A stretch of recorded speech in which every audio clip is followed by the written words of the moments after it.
Good morning, everyone. I recently shared a video about the veggies and herbs I was starting in mid-February here from my gardens in midwestern Ohio. I received quite a few comments and questions about how early I was planting brassicas in particular, so broccoli, cabbage, kale, collards, cauliflower, those types of veggies. One question I received in particular really got my wheels turning. This person asked, all my broccoli packets say to start seeds 6 to 8 weeks before last frost. If your last frost is May 10th, wouldn't 8 weeks put you right about March 15th? Thanks for clearing up my confusion. So my initial response to this was, this is a great question. Quite frankly, I ignore seed packet instructions for the most part, especially for cool season crops. 6 to 8 weeks would work well if you're in a climate with long, mild springs, which I do not have here in Ohio. We tend to bounce back and forth between hot and cold, too wet and too dry. And because of these unpredictable weather patterns, I've found through the years of experimentation that mid-February is what works best for me. That being said, I've had years where I plant later, and sometimes it works out in my favor, but often it just gets too warm too soon, and my brassicas want to bolt.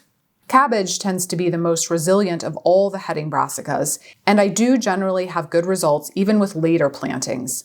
I can't always say the same of broccoli, and definitely not with cauliflower. Which is true, and my response pretty much sums up why I plant early, but I've been thinking about this question ever since. The first thing I had to do was rush out and actually read the back of all my seed packets. I realized that I haven't even looked at most of my veggie instructions for a long time because I'm just used to doing things my own way. So I had an assortment of packets here at home, primarily from Johnny's, Territorial, and Gurney's, and I even sent my husband to the local Menards to check out the back of the burpee packet. And this is what I found. Broccoli instructions varied from start 3 to 4 weeks before transplant to 4 to 6 weeks before your last frost date to 8 weeks before planting outdoors. Cauliflower and cabbage seem to have similar varying instructions. So they're all kind of giving me slightly different information, and none of it is particularly helpful, especially for a gardener who's just starting out and might be confused anyway.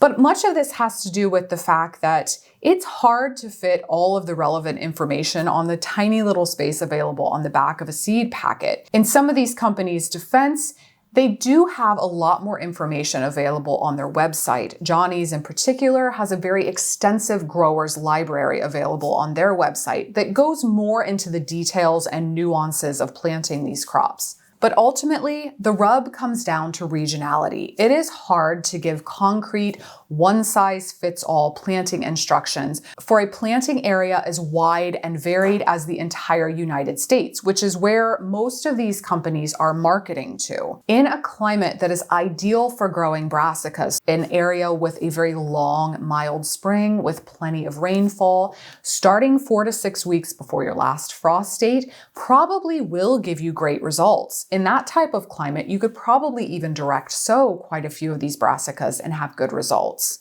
So the ideal climate for brassicas at a bare minimum is going to have an April, May, and June with temperatures that don't exceed 75 degrees Fahrenheit or drop below 45 degrees Fahrenheit. Those temperatures also need to stay relatively consistent, so no dramatic swings from warm to cold in a matter of days. And that ideal climate would receive the perfect amount of rainfall, so at least an inch every week. I'm not sure if any place in the United States can claim such a climate anymore, but probably the closest we have to that are the coastal areas of the Pacific Northwest and a place like the Salinas Valley in California. But for the rest of the United States, including us here in Ohio, we are not anywhere close to the ideal growing conditions for brassicas. Just to give you an idea, for me here in Midwestern Ohio, the typical spring looks like this. We have a warm-up at the end of February, getting everyone's hopes way too high, even though we all know better, quickly swinging to at least 3 inches of snow in March. 2 days later, it warms back up to 65 degrees and sunny, only to plummet down to near freezing temperatures to endure weeks of freezing rain and mud. We'll then get a lovely stretch of 80+ degrees with no rain in April, back to some cooler weather, and then temperatures that are consistently above 80 degrees by the end of May and all through June.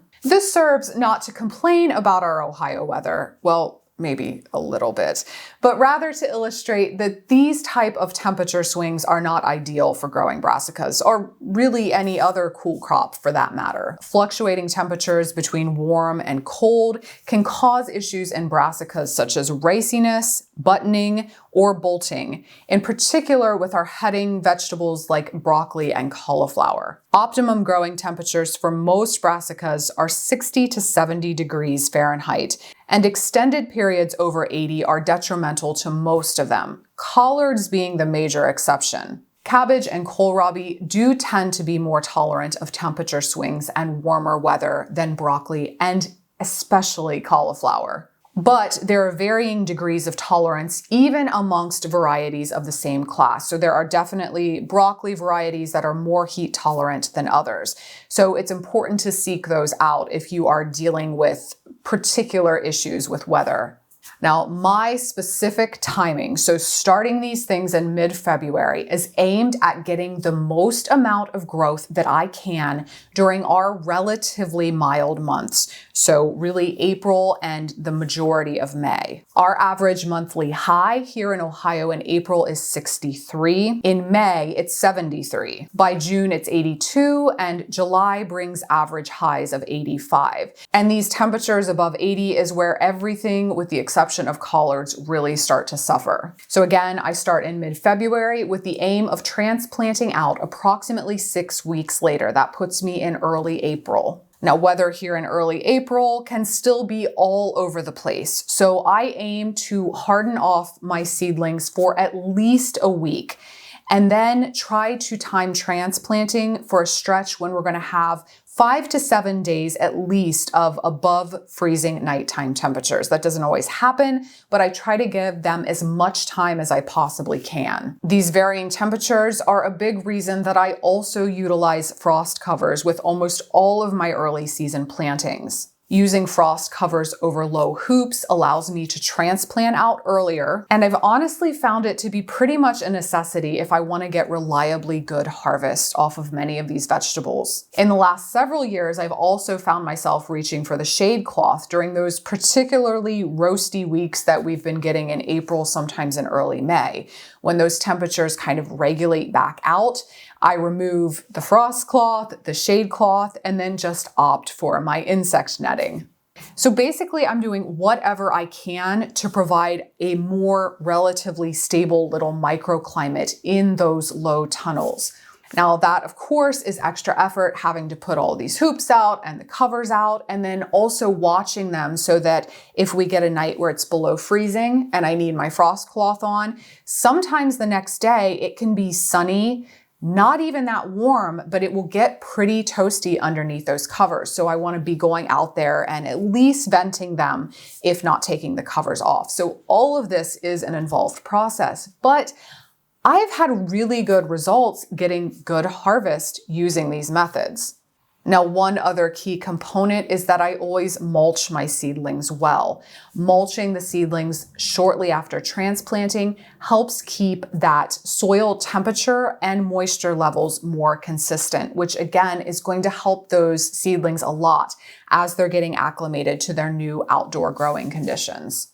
Now, another great question I got on that video along the same lines is, can I just direct sow? This person wanted to know if they could direct sow specifically in May. And my response to that was, if you're in Ohio or a similar Midwestern climate, I'd actually recommend direct sowing as early as you can, no later than mid-April.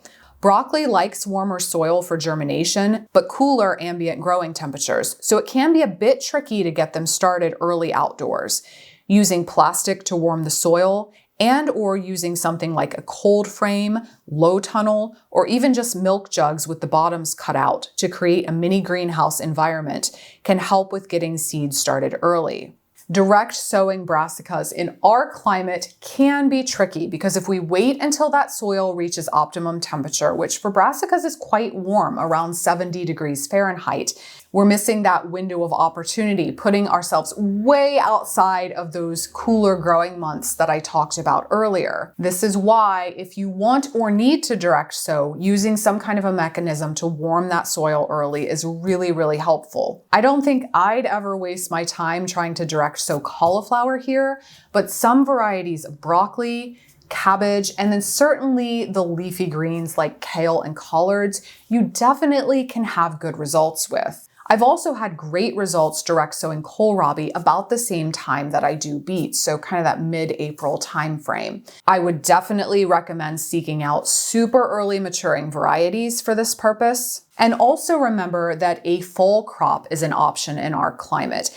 That may work out better for some of these varieties than trying to do a spring crop. So for this, you would typically be sowing seed about mid-July for an expected harvest in the fall.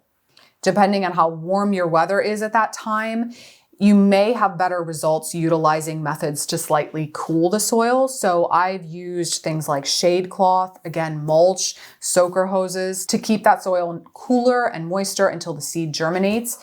But that way, your plants are typically going to spring right into growth and they will be maturing during the cooler temperatures in the fall.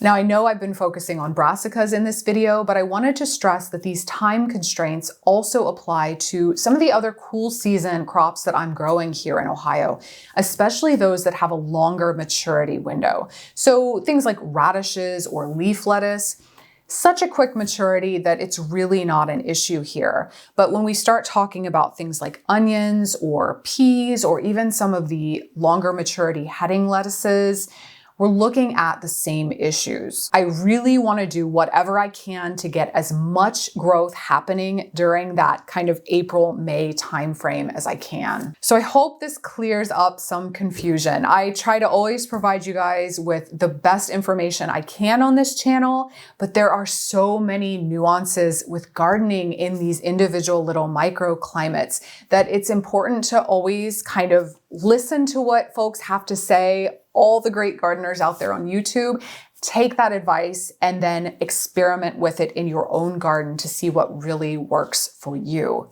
Now, if you found today's video helpful, please consider subscribing to my channel, Growfully with Jenna. Thanks for watching, and I'll see you next time.